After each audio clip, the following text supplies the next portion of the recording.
Now is the WEF report. Saadia Zahidi is Senior Director of Gender Parity and Human Capital and Constituents at the WEF, and she joins us now.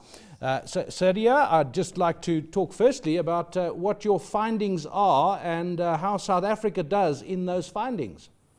Sure. First, just a quick note on what this index is and what it isn't. First, what we're trying to understand is how are countries doing on first developing and then second deploying their human capital. Second, we're trying to understand that by actually breaking this down according to the demographic structure of a country. So what's happening with children, what's happening with youth, what's happening with the core of the labor force, what's happening with the senior most members, and then what's happening with those that are post-retirement.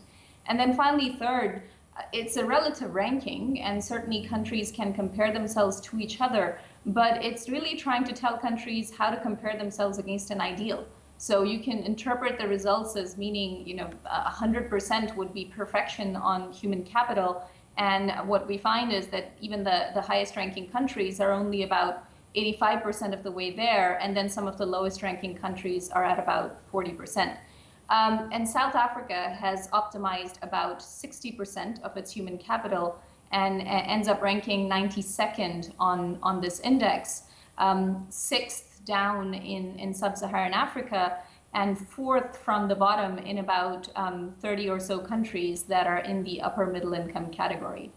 So what kind of numbers, or rather areas that you've drawn the numbers from, are we talking about here? Give an example that illustrates the case. Sure. So some of this is looking at just sort of the sheer numbers of people that are making it into education, that are making it into employment. And then second, there are a number of measures that try to look at quality. And what we're seeing is a few pockets of these particular challenges that South Africa is facing. First, about 2/3 of the children that should be in secondary school are still not making it in there. About 1/3 of the children that should be in secondary school are still not making it in there. A second issue is quality.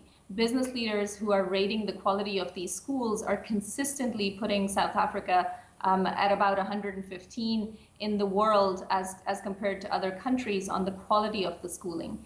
And this is starting to show up in the labor markets, of course. It's been showing up for quite some time. And we see that in the very high rates of youth unemployment. We see that in fairly low levels of labor force participation compared to other countries with similar demographic structures. And then we're seeing that in terms of what's happening in business. Business leaders are consistently saying that they are not finding the high-skilled talent that they need. They're not saying they don't have the jobs, they're saying they're not able to find the talent that they need. I saw a statistic the other day that South Africa spends four times as much on education per capita as Zambia does, and yet Zambia has outcomes which are twice as good as South Africa's, or twice as effective. The irony here is that we spend an enormous amount of money on education. There's greater access to the system at the bottom, but as you say, a lot of people drop out and the quality is not good. Does your index give any indication of how to fix this? So what we're trying to do is show where the major gaps are, which then helps hopefully provide better interventions. And part of the work we're doing at the World Economic Forum is something specifically focused on how we can get the right kinds of skills through the Africa Skills Initiative. And what we're proposing is there has to be much more involvement of business in formal education systems, because they need to be involved in determining what is needed for the new curriculum, for the new curricula that are required for the 21st century. And there has to be a completely different set of policies from the government in labor markets that are actually aimed at enabling talent rather than blocking talent. And most of that will really come together through public-private cooperation around the area of education and around the area of jobs, particularly the SME sector. Thanks to Saadia Zahidi. She's the Senior Director for Gender Parity, Human Capital and Constituents at the WEF. And we saw there on the screen while she was talking, Finland is at the top of the list with 86%. Well, no surprises there from what she's saying, but this is a major ocean liner that takes a long time to turn and a long time to change its destiny.